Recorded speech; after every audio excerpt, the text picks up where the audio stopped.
اخیر راغلی ملګرو هیله چې په ټول روغ جوړ یې او د باران څخه به ښه ډېر خوندونه اخیستي او په خیر راغلی سر. مننه شهزاد، تاسو ته ټولو ملګرو ته سلامونه. سر څنګه دغلته باران شته که دغلته واوره ورېږي؟ دلته واوره وورېده یو دوه ورځې، او مطلب دا دی چې هغسې مصیبتونه خو نشته څنګه چې په پښتونخوا کې وشو او کنه دلته خو اکثر د تفریح او دغه خلکو لپاره د انتظامیې او د ریاست د نااهلۍ د وجې اکثر د تفریح نه خلکو ته مسله جوړه شي، تخریب ورته جوړ شي کنه سر. نن خو به زمونږ چې کوم لیکچر دی نو هغه د کوانټم فیلډ تیوري د 1920 نه واخلي تر د 1940 پورې. داسې ده سر؟ خو سر د هغې نه مخکې جی سر هغې نه مخکې سر یو سوال زمونږ یو ملګری دی هدایت امین هغه رالیږلی دی تاسو دپاره چې سر ته ووایه چې مونږ وایو چې وخت د مادې یو باد ډایمنشن دی او د بیگ بینګ نه مخکې مونږ سره وخت نه و، مطلب زمونږ سره داسې وخت هم و چې وخت هم نه و. تاسو څه وایې؟ په ما خو وایي سر چوږي دې باره کې.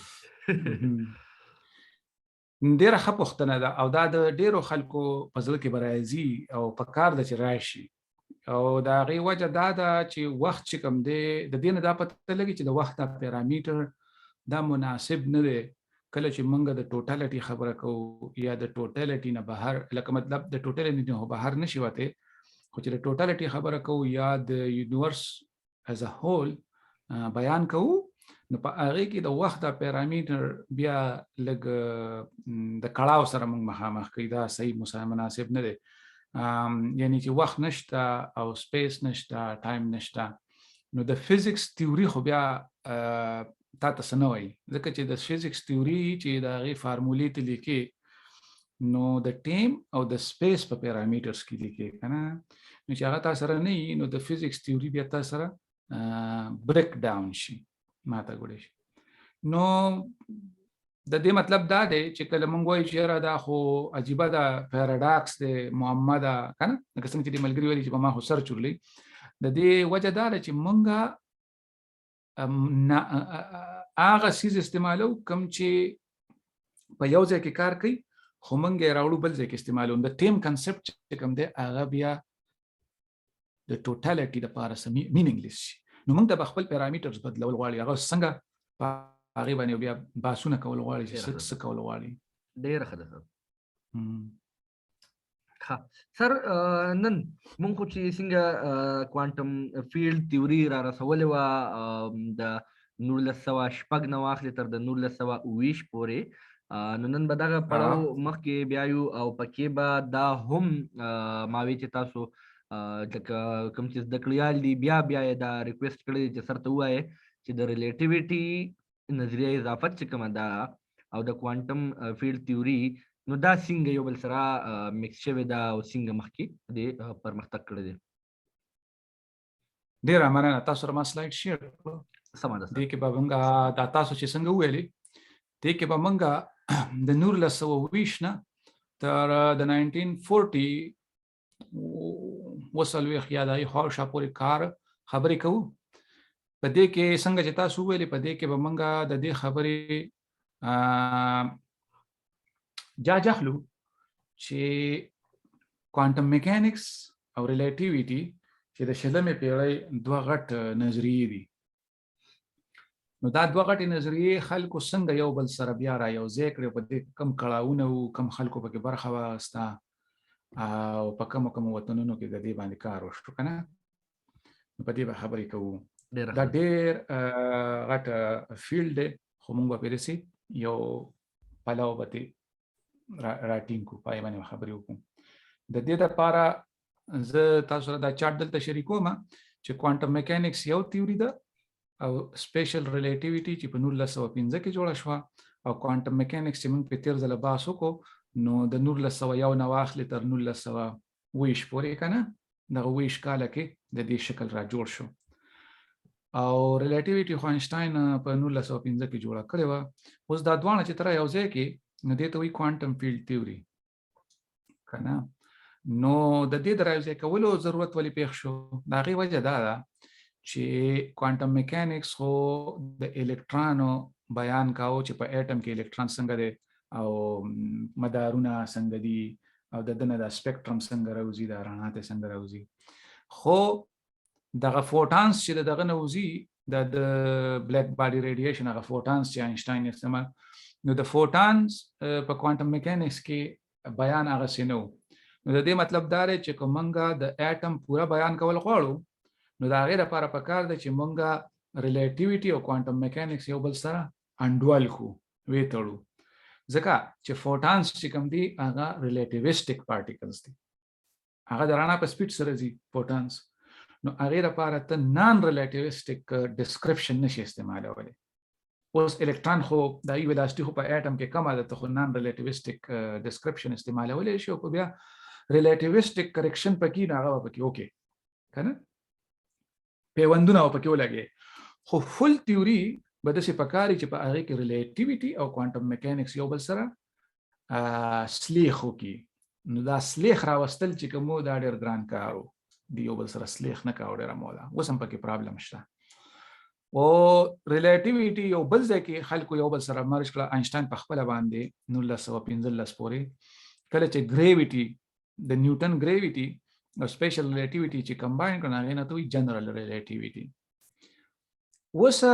مسله دا ده چې دا کوانټم فیلډ تیوري او دا جنرال ریلیټیویټي موږ یو بل سره کمباین کړو نو څه به جوړیږي. نو دا هغه سوال جواب لا نشته او په دې کې خلک کامیاب شوي نه دي. او دې ته کله خلک کوئی کوانټم ګریویټي وته وي، کله وته سټرینګ تیوري چې کوم دا نو هغه یو اټمپټ دی سټرینګ تیوري وته وي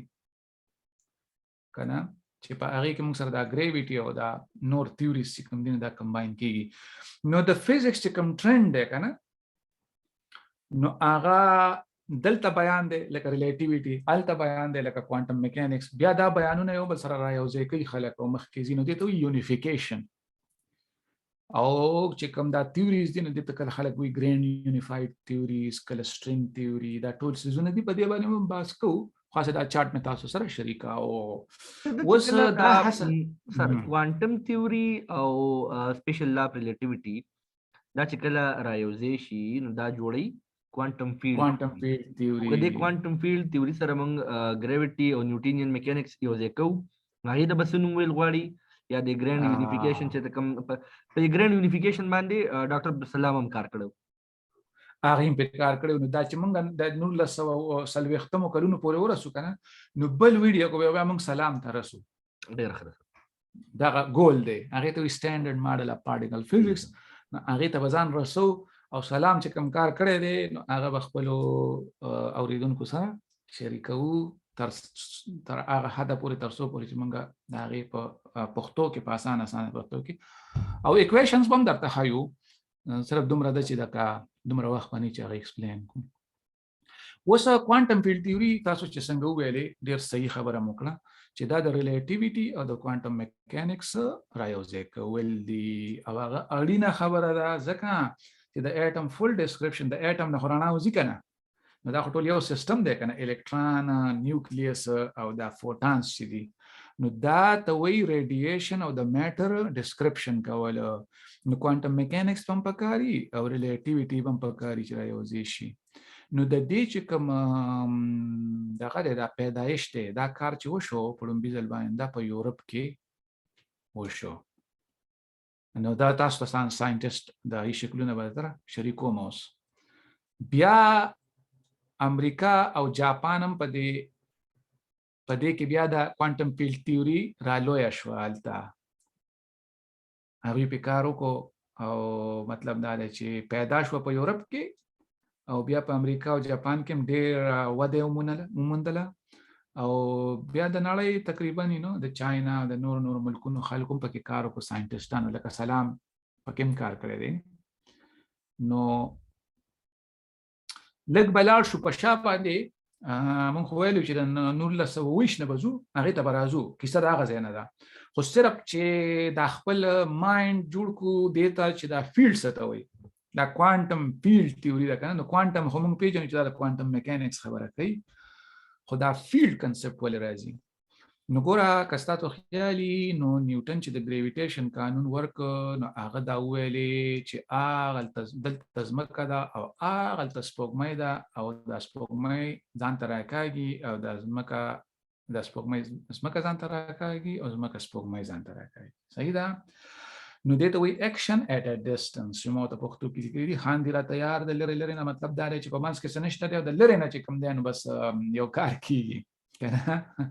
نو دا کیسه د نیوټن په خپل نه وه خوښه. دې خبرې به د هغه په زړه کې داسې هغه انګلیش کې وایي چې اټ بادرډ هیم، مطلب دا دی چې وړه مې پې اوبه نه څښي، تیوري خو مې خپله ده خو وړه مې پې اوبه نه څښي چې دا د لرې نه دا څیز څنګه راکوي. او نور یورپي ساینټیسټ چې کوم نو هغوی به په اعتراض کاوه چې دا ته څنګه خبره کوې سپوږمۍ هلته ده نو څنګه خبر شوه چې دا ځمکه ما راکاږي، لکه منځ کې خو دا کمیونیکیشن څنګه وشو. نو دا خبره وه. نو دې دپاره بیا وروستو په 19مه پیړۍ کې او 13مه پیړۍ کې خلکو دا تصور ورکړ چې ګوره دا سپوږمۍ نه ده، دا د ځمکې نه داسې خبرېږي چې د ځمکې یو فیلډ جوړ کړی دی، دا ټوله فضا یې کړکېچنه کړې ده او هغې ته وایي ګریویټیشنل فیلډ. او د هغه فیلډ ریپرزنټیشن یا بیان یې په دې کرښو باندې وکړو چې داسې یو دغه لړه یو څیز موجود دی د دې چاپېره او دا سپوږمۍ چې ده نو دا دغه فیلډ سره چوکه پوکه کوي، نو دا فیلډ په ده باندې اثر کوي. نو هغه فیلډ ته وویلې جي ګریویټیشنل فیلډ. نو جی چې هغې ته موږ ګریویټیشنل اکسلریشن وایو. نو چې د هغې سره دا سپوږمۍ دا ماس زه ملټیپلای کړم نو دا په سپوږمۍ باندې زور شو. نو دې ته وایي ایم جي، دا موږ چې ورته وایي ایم جي فورس ګریویټیشنل فورس دی که نه. خو دا جي چې کوم دی دا بیا د نیوټن لا سره چونکې مناسبت سره لیکل غواړي نو جي ایم ایم اوور آر سکویر شو. نو دا فورس دی شو جي ایم ایم اوور آر سکویر، دا د ګریویټیشنل فورس شو که نه. نو مطلب د فیلډ کنسپټ راغی. نو اوس څه چل کېږي، اوس موږ دا ویلی شو چې د ځمکې دا خواوشا علاقه دغه کړې بیا دا نوره علاقه متاثره کړې بیا دا نوره بیا دا نوره بیا دا نوره او زه ورپسې که نه. نو دغسې دا اثر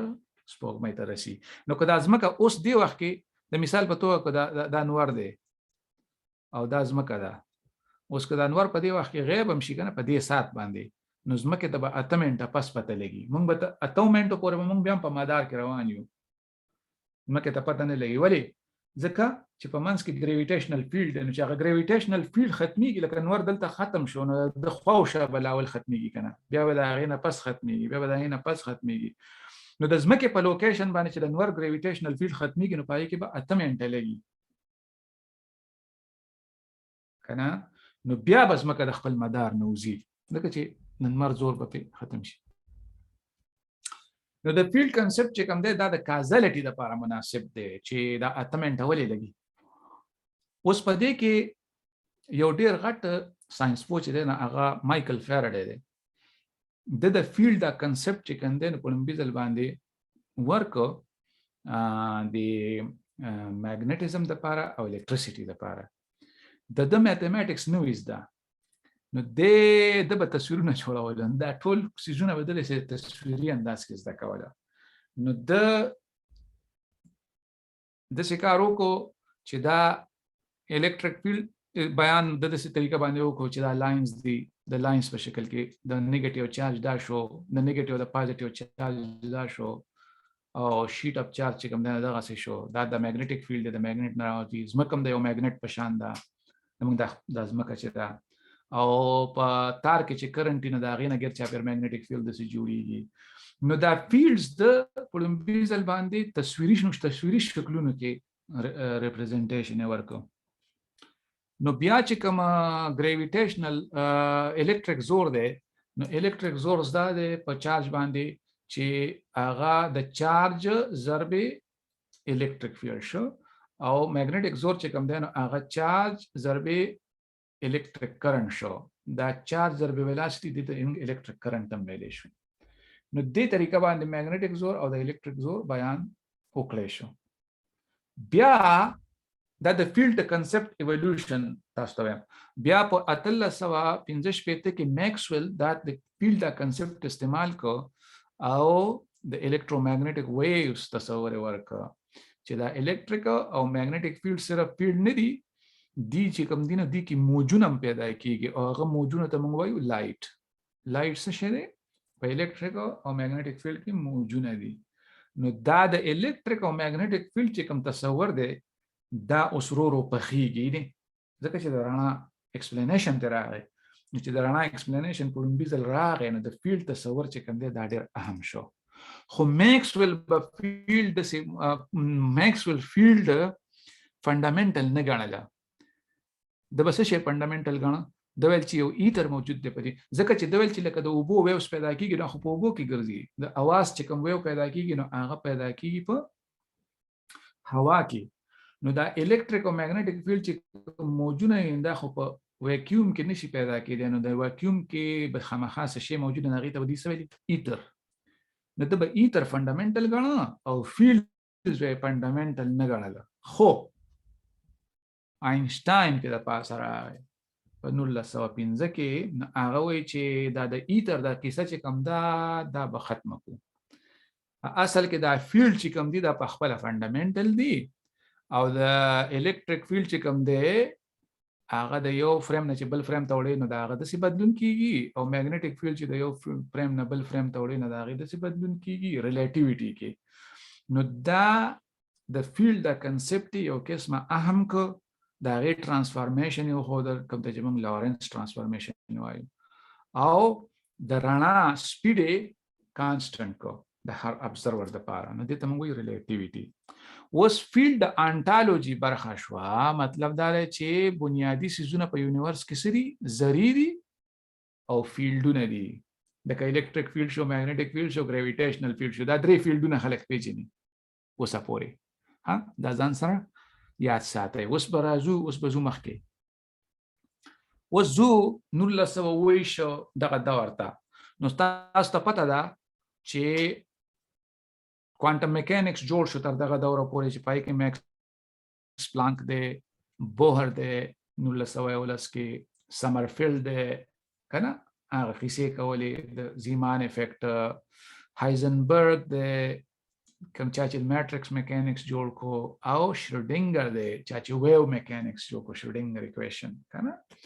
نو دا پکې هغه کسان دي چې مونږه ډیسکس کړیو په تیر لیکچر کې. نو کوانټم میکانکس هم پوره شو، ریلیټیویټي هم جوړ شو، د فیلډ کنسپټ هم را روان دی. خیال لري اوس خلک غواړي چې دا ریلیټیویټي او کوانټم میکانکس سره انډول کی چې د اټم پوره بیان وکړي شي. نو کوانټم میکانکس خو د مادي ذرو سره چوکه پوکه کولې شو، خو ریډیشن باندې د ځان غلې کړیو. ریډیشن به صرف دا ویل چې بس د دینه رڼا وزي، چې اټم راو الکترون راو دانګي د یو مدار نه بل را ده نو رڼا تیوزي، ریډیشن تیوزي. خو ریډیشن د کوانټم میکانکس د بیان برخه نه و، دا پکې اضافي یو قسمه سټیټمنټ به پکې ورچو. نو دا خبره پکې دا خبره پکې شاملول پکارو. نو دا بس څنګه کو؟ نو د دې د پاره جوردن بورن چې probability concept ورکړو یادم شي، هایزنبرګ او جوردن د دریو سره په لومبي ځل باندې یو پیپر ولیکو چې په هغه کې د ریډیشن د لپاره کوانټم تیوري جوړ کړه کنه، د ریډیشن لپاره. خو او په هغه کې چې کوم دی نو ریډیشن هغه څه بیان کو څنګه چې میکس پلانک ویلیو چې ریډیشن فوټانز دي کنه، یا آینشتاین چې ویلیو. نو په لومبي ځل باندې د فوټان د تصور چې کوم دی د بنیادونه ملاو شو، یعنی یو تیوري وته ملاو شو، یو ماډل وته ملاو شو. مخکې خو صرف اندازه وکنه چې ریډیشن فوټان دی. نو میتھمیټیکل تیوري جوړه شو، خو په دې تیوري کې دا دغه پرابلم و چې دا صرف په ویکیوم کې دی جوړه کړې و، یعنی د اټم سره چوکه پوکه نه کوله، او ریډیشن خو د اټم نوزي، نو د ماده سره څنګه چوکه پوکه کوي د کې لا پرخو دا کار نو شوی. په لومبي ځل باندې یو انګلیش ساينس پوه دی پال ډراک په 1900 کیسه د دې ځنه شروع کیږي چې موږ وایو 1920 نه. نو د یو پرچا ولیکله چې په هغه کې د یو اکویشن ولیکو څنګه چې شروډینګر اکویشن شو. په لومبي ځل باندې یو د اکویشن ولیکو چې په هغه کې د ریډیشن او د ماده ترمنځ د چوکې پوکې یو قسمه بیان په یو ځای شوی دی او یو قسمه دې ته وایي ریلیټیویسټک اکویشن. مطلب دا دی چې کوانټم میکانکس د په لومبي ځل باندې د ریلیټیویټي په بڼه باندې ولیکه په دې اکویشن کې. نو دا لومبی بیان دی د دې ته ډراک اکویشن وایي، ډېر مشهور دی. په دې کې د ډېره خواري وکړه نه کېده. نو دی وایي چې یو ورځ لکه ډېر ورپسې ګرځېدم خو یو ورځ داسې د کور په غولي کې یا په بیک یارډ کې ناست وم او اور هم بل کړی و، جمع و بهر لکه لرګي مرګي سېزل او هغه اور کې مې داسې هغه خلک نه ناستې په اور کې چخچي وي هغه اور تازه کوي. نو اور ته مې کتل نو دا مې ذهن کې راغی چې دا اکویشن داسې پکار دی. په هغه وخت کې مې ذهن کې راغی نو بیا مې ولیکه دا د خپل بیان دی په دې باره کې. نو د په دې باندې چې دا فوټان څنګه راوځي د اټم نه، د دې بیان به زه څنګه یو ځای کوم. نو د هغې لپاره د ریلیټیویټي او کوانټم میکانکس په لومبي ځل باندې را یو ځای کړه. سمه ده. نو بیا په 1928 کې او تر د 13 پورې جوردن او ویګنر د چا تصویران چې دلته ما ښودلي دي او هایزنبرګ او پالي د چا تصویران چې دلته دي، دې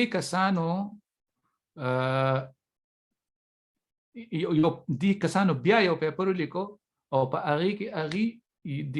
فوټانز او د الکترانز دپاره یو یونیفاید تصویر جوړ کړو. د هغې وجه دا وه چې د ډراک چې کوم اکویشن دی نو هغه جوړ کړو د الکتران او د فوټان لپاره. خو مسله دا ده کله چې ته ریلیټیویټي او کوانټم میکانکس را یو ځای کې که نه، نو کوانټم میکانکس کې انسرټنټي پرنسپل دی. هغه تا ته وایي چې د لږ وخت دپاره ستا انرژي هر څه کېدی شي، یعنی انرژي وایلیټ کېدی شي، کنزرویشن. او ریلیټیویټي تا ته وایي چې انرژي ماس ته بدلېدی شي. صحیح ده. نو د دې مطلب دا شو چې کله ته ریلیټیویټي او کوانټم میکانکس را یو ځای کې، نو دا ته د یوې ذرې لپاره نشي لیکلی، ځکه چې که ته یوې ذرې نه هم شروع وکړې نو ریلیټیویټي تا له دا اجازت درکوي چې انرژي نه ذرې جوړې شي، نو تا سره پکې نورې ذرې راتلی شي. او کوانټم میکانکس تا ته اجازت درکوي چې نورې ذرې جوړې شي، ځکه چې انسرټنټي پرنسپل تا ته اجازت درکوي چې ذرې جوړې شي. نو مسله دا ده چې د ذرو تعداد چې کوم دی په ریلیټیویټي او کوانټم میکانکس پر یو ځای کولو کې ته د ذرو تعداد فکس نشي ساتلی. نو په دې وجه باندې دې خلکو دا پیپر ولیکو په لومبي ځل باندې. نو دی الکترانز چې کوم دي هغه هم د ذرو نه فیلډز کړه، او نو فوټان هم فیلډ دی. د فوټان فیلډ ته موږ الکترومګنیټک فیلډ وایو او د الکتران ته دی فیلډ ویلې. نو دی ویلې چې دا فوټان چې څنګه ذرې دي د الکتریک او مګنیټک فیلډ، نو دغسې دا الکتران چې دی نو دا ذرې دي د الکتران فیلډ. یو نوی فیلډ انټروډیوس کړو په لومبي ځل باندې. اوس د دې ځای نه د فیلډ کنسپټ چې کوم دی نو هغه اوس ډېر پورته لاړه. اوس د الکتران فیلډ خو چا لیدلی نه دی. ګوره الکتریک فیلډ خو موږ لیدلی دی په تجربو کې، او داسې که نه بلد یو ورسره. او میګنیټک فیلډ هم ګورو، میګنیټس نه ګیر چاپېره. ګریویټیشنل فیلډ هم ګورو، مطلب غټ آبجیکټس په منځ کې. خو د الکتران دا فیلډ بیا نوې خبره ده، دا د 1930 پورې دا خبره راغله. نو د دې مطلب دا شو چې ریلیټیویټي او کوانټم میکانکس ته را یو ځای کې، نو ستا سره به د ذرو تعداد فکس نه وي. نو چې د ذرو تعداد فکس نه وي نو بیا به ته څه کوې؟ بیا به د فیلډ کنسپټ استعمالوې چې په هغه فیلډ کې هغه ذرې را پیدا کېږي او ورکېږي، لکه څنګه چې فوټانس چې کوم دی په الکترومګنیټک فیلډ کې را پیدا کېږي او ورکېږي. نو دا یو مسله وه، صرف دا مې ویل چې لکه ستونزه څه وه. نو اوس خبره دا شوه چې د دې ځای نه پس خلکو وویلې چې د کائنات اصلیت چې کوم دی هغه ذرې نه دي، هغه فیلډز دي. دا ذرې خو بیا په دغه فیلډ کې چې کوم دی نو دغه دی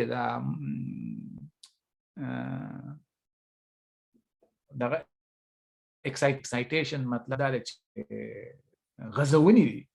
دا فیلډ چې کوم دی دا غځونې کوي ځای په ځای. نه هغه موږ ته الکتران خو دا ذره چې موږ ته ښکاري دا اصل کې یو نالیدلی الکتران فیلډ په د یونیورس کې موجود دی، او چې په دغه فیلډ کې کوم ځای کې داسې یو یو غولۍ جوړه شي کنه لکه څنګه چې اوبو کې غولۍ جوړه شي نو دا الکترون دغه څه په د الکترون فیلډ کې غولۍ راولاړ شي بیا ورکه شي نو د الکترون ځان له فیلډ شو د فوټون ځان له فیلډ شو د ګریویټیشن ځان له فیلډ شو او دا ټول فیلډز اوس د فیلډ لوبه شروع شو نو دې ته څه کوي کوانټم فیلډ تیوري نو ریلیټیویټي او د کوانټم میکانکس یو ځای کول چې کوم دي هغه موږ په دې مجبوره کې چې موږ د پارټیکلز د کنسپټ نه لاړ شو فیلډ کنسپټ ته چوکاټ به بدله او په دغه چوکاټ ته به اخیری نه وي ځکه چې روستو بیا خلک ویل چې نه فیلډ نه به اوس مخکې جدا خو سټرینګز دي بل څه دي یعنی نو د کائنات چې کوم بیان دی هغه اخیری نه دی او چې څوک خپل بیان ته اخیری وایي نو هغه غلطي کوي ها بیا د سکارو شو چې د فیلډ دا کنسپټ چې کوم دی دا انریکو فرمی دی دا دلته چې دی دا ایټالین فزیسست دی ډېر مشهور دی په خپل کار کې فرمی زما سره خیال دی فرست نیوکلیر ریاکټر هم جوړ کړو کنه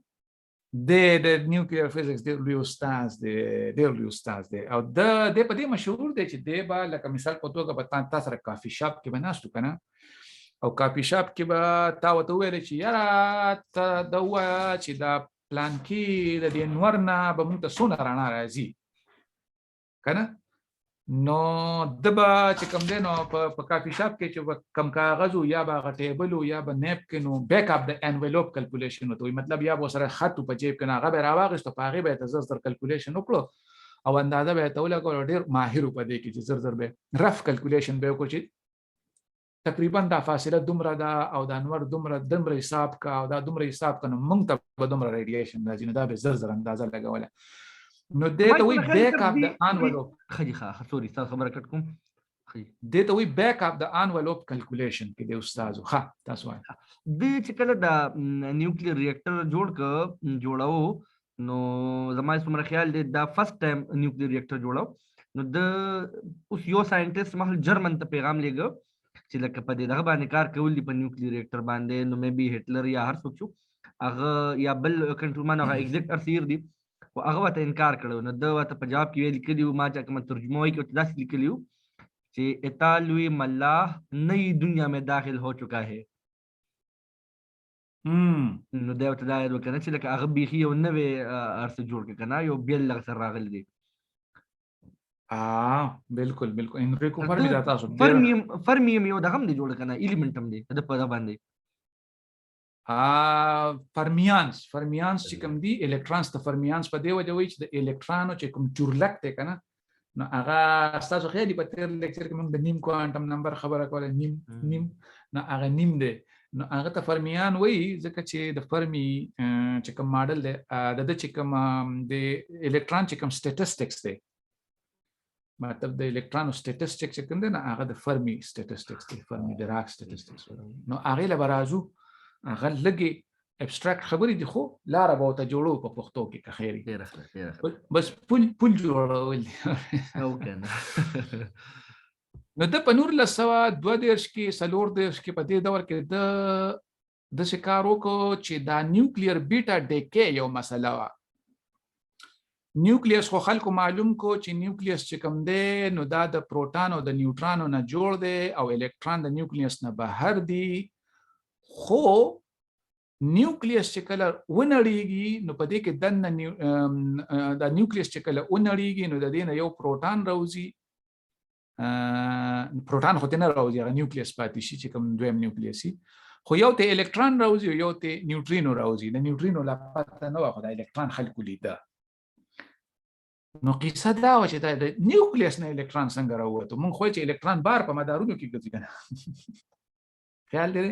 نو د نیوکلیس نه د الکترون څنګه راووتو نو فرمی په لومبي ځل باندې د فیلډ کنسپټ استعمال کو د ویل چې ګوره دا اصل کې د الکترون د پروټون فیلډ دی د نیوټرون فیلډ دی او دا فیلډونه چې یو بل سره چوکا پوکا کوي نو په دې چوکا پوکا کې د الکترون فیلډ چې کوم دی نو هغه او تخنیږي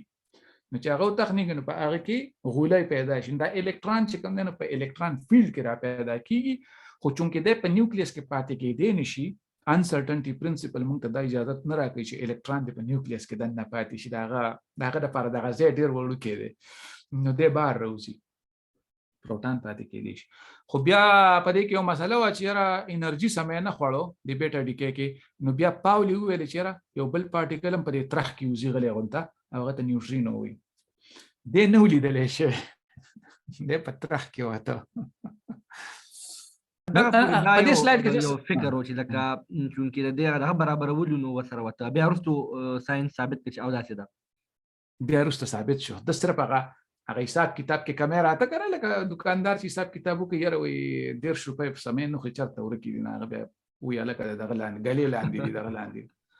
نو ده وویل یاره دا انرژي دا کینیټیک انرژي ډسټریبیوشن سمې نه خوري څه چل دی دا ولې نو هغې کې بیا ده وویل دا دریم پارټیکل هم پکې راوځي نیوټرینو خو خبره مې په دې سلاید کې دا کوله چې د فیلډ کنسپټ په لومبي ځل باندې یو قسمه د یو نوي شي د ایکسپلینیشن لپاره فرمي استعمال کو او هغې ته موږ څه وایو نیوکلیر بیټا ډیکې او دا نیوکلیر بیټا ډیکې چې کوم دا نه د ګریویټیشنل فورس په وجه کېږي نه د الکترومګنیټک فورس نه د الکتریک زور په وجه کېږي نه د میګنیټک زور په وجه کېږي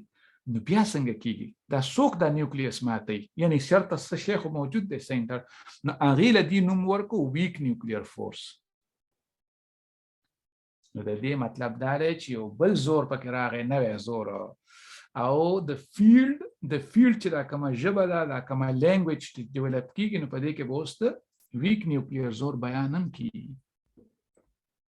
د دې ته وایي فرمي ماډل ډېر مشهور دی نو اصل کې سلام چې کوم کار کړی دی نو هغه د دې فرمي ماډل یو ماډرن بیان بیا هغې کړی دی چې په دې کې کم کمې و هغې ته ویسته دې کې کمې دی اوس راځو واپس ډراک له ډراک چې کوم اکویشن جوړ کړو نو په هغې کې هغه په یو لانجه واوړېده هغه جوړ کړو اکویشن د الکترون دپاره هغه چې اکویشن ما تاسو ته وښودو هغه اکویشن چې هغه حل که نو د هغې راووتله 4 سلوشنز نو دا دوه خو هغه وویل چې دا خو د الکترون دپاره شو نو الکترون دپاره 2 سلوشن څنګه شو الکترون چورلک خوري او د دا چورلک چې کوم دی نو د سیم تاویدی شي او د سیم تاویدی شي یو ته موږ وایو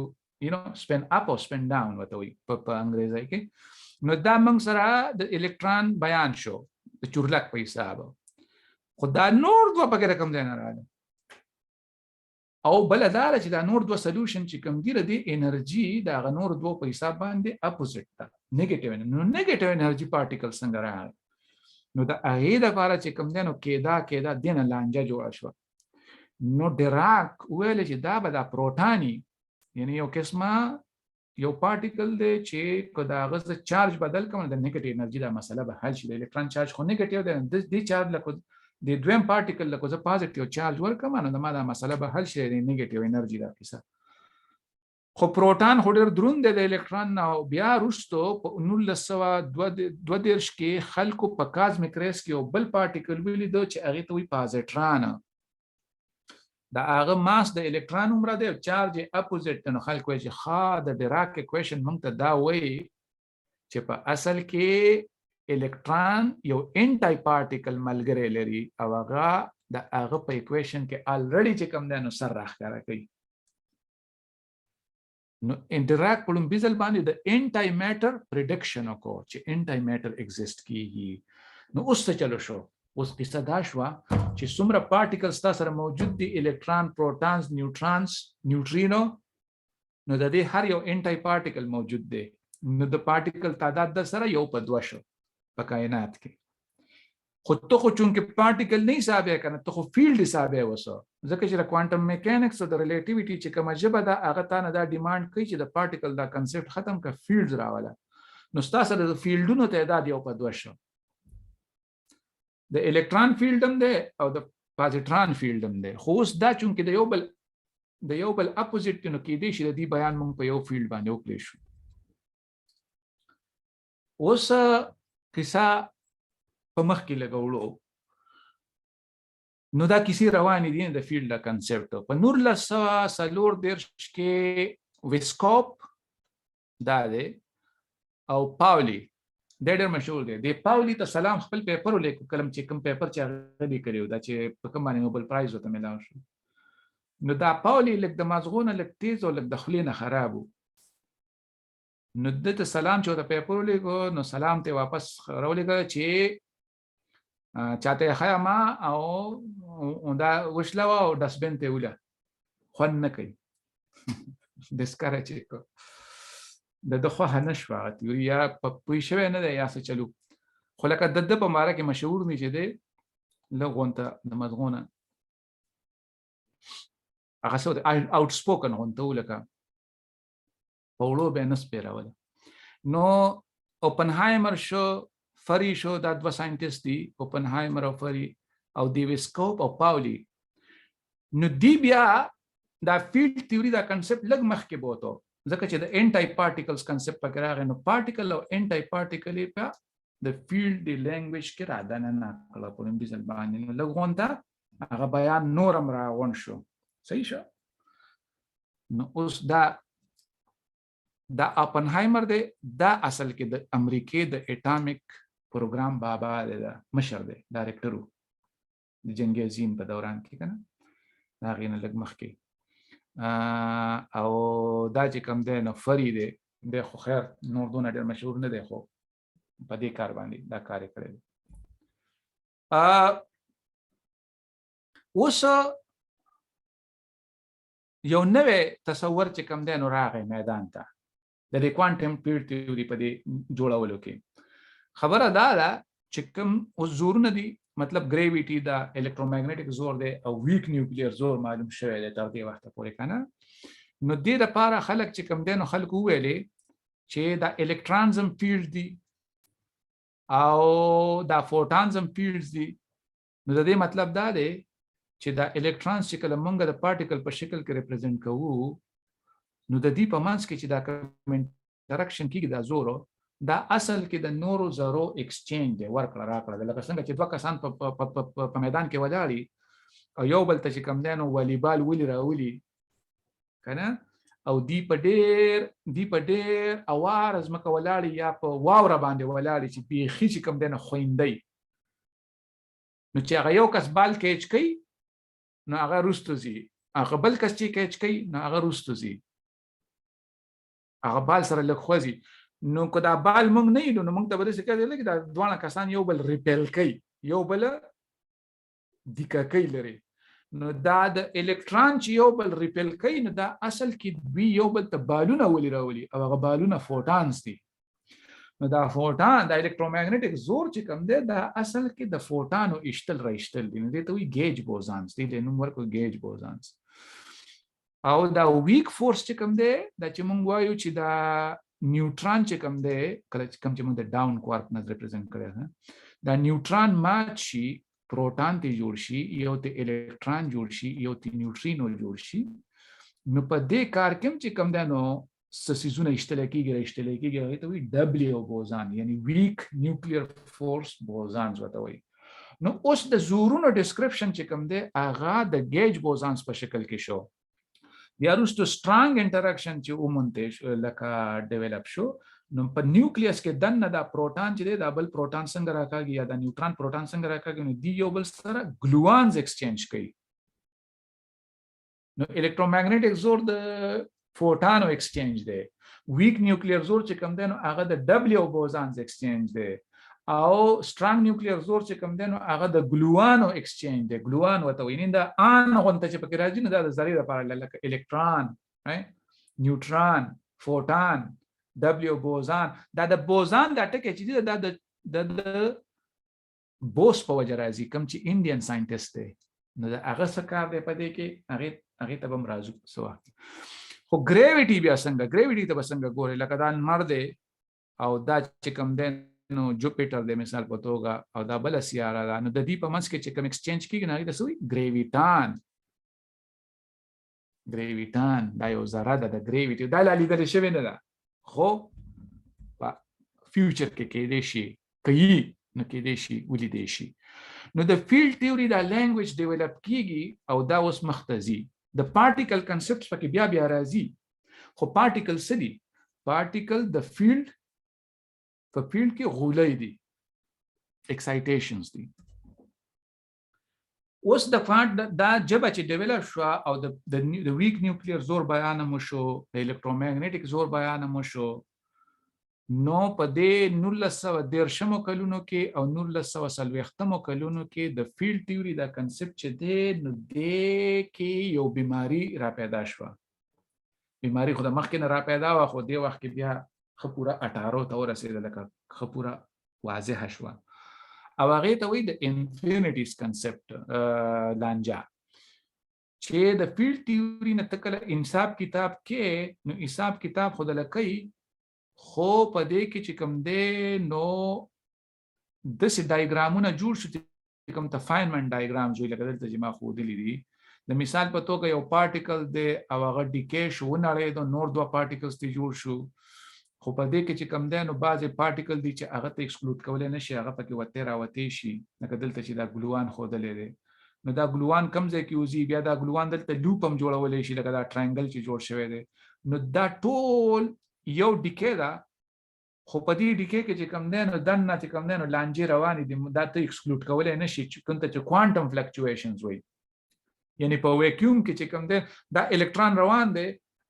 یو الکترون دی یو پازیټرون دی هغه چې کوم دی نو رامرګري شو او هغه چې کوم دی نو ریډیشن ته جوړ شو نو دا پروسس په څونه طریقو کې دی چې ورته الکترون او پازیټرون راغی کنه او دا ته فوټون جوړ شو صحیح شو خو د سم کې دی چې الکترون او پازیټرون راغی خو په دې لار کې د الکترون یو فوټون ایمیټ کو او بیا ابزار کو او دی یو فوټون ایمیټ کو بیا ابزار کو او بیا دواړه مرګري شو فوټون ته جوړ شو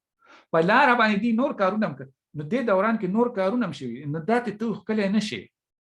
نو د دې مطلب دا دی چې دا پروسس چې کوم دی د الکترون او پازیټرون انهیلیشن پروسس چې دی دې ته ته صرف په دې ساده دې ته وایي ټری لیول مطلب دا دی څنګه لکه د ونې څانګې که نه بس صرف د ټری لیول په لویسټ لیول چې بس الکترون او پازیټرون راغی او فوټون دی جوړ خو کوانټم میکانکس او ریلیټیویټي تاله دا اجازه درکوي چې دا پروسس کېدی شي داسې نه شوی دا کېدی شي داسې شوی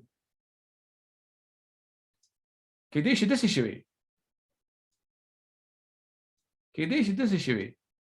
نور څیزونه پکې وراچوه نو دې ته وایي لوپ ډایګرامز خو دغه لوپ ډایګرامز چې ته حساب کتاب وکړې نو د هغې نه تا سره انفینټیز راځي نو انفینټي خو سنس نه جوړوي که نه ته خو نمبر غواړې چې ایکسپریمنټ سره ته میچ کې نو ایکسپریمنټ سره خو ته انفینټي نشي میچ کولی انفینټي خو مطلب نه جوړېږي خو مینینګلیس شو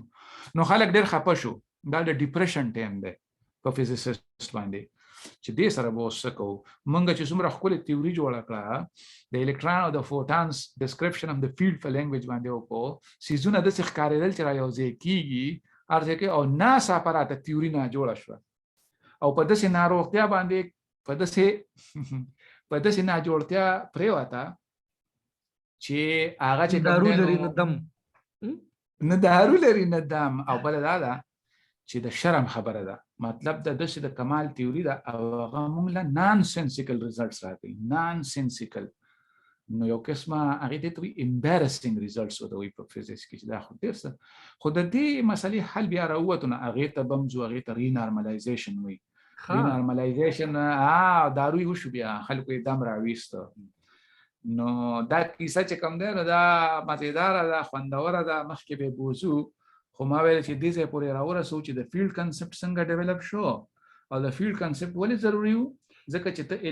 ریلیټیویټي او کوانټم میکانکس را یوځای کې نو هغه تا دې ته نه پرېږدي چې ته د پارټیکلز تعداد دغه وساتې فکس وساتې هغه بدلېدی شي نو د هغې د بدلون دپاره بیا ته کم لینګویج استعمالوې نو ته د فیلډ کنسپټ ته لاړ شي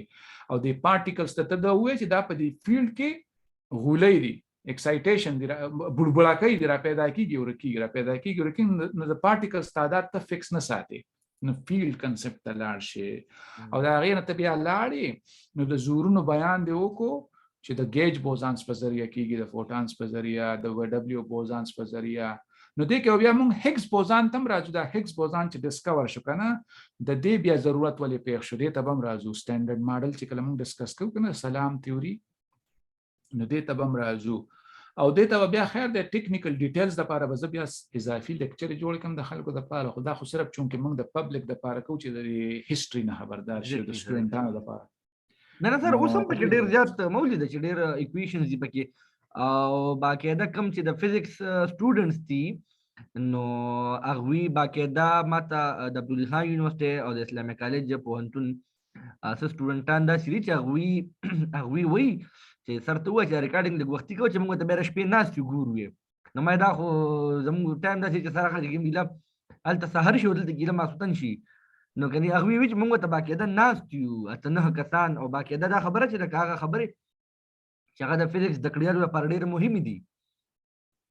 نو ګوره دا سټوډنټانو ته یو خبره کول غواړم، هغه دا ده که نه چې چېرته هم دا سوچ مه کوئ چې کار موږ اکثر سوچ کوو چې غټ کار به کوو، خو دا ساینس پوهان ته دي تاریخ چې دا تاریخ ته زه څه کم شریکوم. ګوره دي داسې څیزونه پورې نښتي ته به چې دا دي څه کوي. لکه مثال په توګه دا ډایګرامونه جوړول او په هغې کې دا کرښې دا سمبل جوړول چې دغه به داسې اظهار کوو، د فوټان به داسې اظهار مایکل فیراډی یا فرمي چې کوم ماډل جوړوي چې ورګه دا نیوټرینو دا څنګه راوځي، نو بس په هغه وخت کې دا ډېر وړوکی ښکاري چې دا څه پورې نښتی دی او دقسې لږ کار پورې. نو تاسو مو کارونه واړه مه ګڼئ، په خپله ورسره لوبې کوئ څیزونو سره او هغې کې غلطیانې هم پکې کوئ. یعنې دا څومره غلطیانې دي کوي، دې کې شرم خبره نشته. لکه د فرمي تیوري چې کوم دی نو هغه څه وخته پورې کار کوي، خو بیا پکې ورانه دی. دغسې ډراک چې کوم دی نو هغه اکویشن یو جوړ کړو بل یې جوړ کړو، مزه نه کوي، اخره کې پکې کامیاب شوی جوړ کړو. دغسې نور نو غلطیانې د ټولو ساینټسټو کړي دي، خو هغه د کامیابۍ هغه کیسې خلک موږ ته کوي او د ناکامۍ هغه موږ ته نه کوي. نو موږ وایو ګینې دا هر سړی په لومړي ځل کامیاب شوی دی، داسې نه ده. نو دا صحیح خبره ده، دا واقعي چې دې کې ډېرې غلطۍ هم شوي دي او هغه غلطۍ دوی سمو لارو ته مخامخ کړي دي که نه. هغه د ایډیسن خبره چې لکه هغه ایډیسن چې کله هغه یو مشهوره خبره ده چې د زر پیره بلب جوړو نو زر پیرې پکې ناکامه شو که نه. نو چا ورته ویل بیا چا ورته چې تا د زر پیرې ناکامه شوی دی بلب جوړولو کې، ورته نه وایي ما زر هغه طریقې راوویستې چې په یې باندې بلب نه جوړېږي. صحیح خبره ده، صحیح خبره ده، بالکل بالکل. او دغه یو کلچر جوړول غواړي چې کله سټوډنټان څنګه وایي چې موږ ناست یو که نه، نو چې دا چې صرف د تیل مالګې د خبرونه راوځي او وایي چې راځه د کوانټم میکانکس باندې خپله بحثونه کوو چې څه دي، د شروع نه ابتدا نه او لږ که نه په پښتو کې به بحثونه شروع شي. یو کلچر خبره ده سر، دا چې کوم د دې لکه څنګه چې د شاعرانو د دې ادیبانو باقاعده ټولنې دي که نه، داسې د ساینس پوهانو باقاعده ټولنې جوړول غواړي. دا ته اوس ګورې که نه دا تاسو ته زه خیم کړی ګوره دا پاولی او ویسکو او دا جرمن ساینټسټ لګیا دي هلته ځان له انسټیټیوشن جوړ کړي دي او را یو ځای کېږي حجره کې کښېني او بیا په هغې باندې بحث کوي. لکه نن دې څه پیدا کړي، یو بل نه تپوس کوي، هغه وایي یاره ما خو د الکترون هغه ایکویشن سره دا کار وکړو، هغه بل ورته وایي چې یاره د ریلیټیویټي د کوانټم میکانکس په دې کې مې دا پرمختګ وکړه، بل ورته وایي نه دی که خو یاره ورانې دی. یعنې یو بل سره ډسکس کوي او بیا هغه یو بل ته یې لیږي. لکه څنګه چې ما وویل سلام تیوري جوړه کړه نه پاولی ته او هغه ورته څه وویلې، هغه ویلې دا خو دغه ته واچوه دا په ډېره نیوله او بیا چې بیا ورته په شاو نه ګورې ذاتې دا ښکلې خبره. لکه څنګه چې دا شاعران باقاعده خپل نظم او غزل تنقید ته وړاندې کړي که نه، نو داسې د سوسایټیز باید چې جوړې کړی شي. زما یو دوه ملګري دي داسې د عبدالله خان پوهنتون کې دي، یو پکې د میتھس ډپارټمنټ کې دی بلال نومې دی، هغه ډیزاین ډایرکټر دی، هغه لګیا وي هغه د میتھمیټیشنز راغونډوي چېرته کله ناکله څه ناڅه غونډه شروع کړي که نه. نو دا ښکلې خبره چې باید داسې ساینسي ټولنې هم وي او هغه ټولنې داسې وي چې د هغې اثرات لکه څنګه چې زمونږ د دې فزیکس دا لیکچرو دا سلسله شروع کېده نو د هغه د په شا مرام هم دغه و که نه چې موږ د پبلک ته عوام ته دا فزیکس او دا د دې دنیا د مادې چې کوم حقایق دي چې هغې ورته ورسوو په پښتو کې ورته ورسوو او د دې اغېزې څه دي د یو عام وګړي په ژوند باندې دوی څه اغېزې لرلې. چې موږ برخوال شو په دې ډیبیټ کې شامل شو یو قسمه چې دا د دنیا جهان ساینټسټ لګیا دي نو چې زموږ ساینټسټ هم په خپلو کې لګیا یو بل ته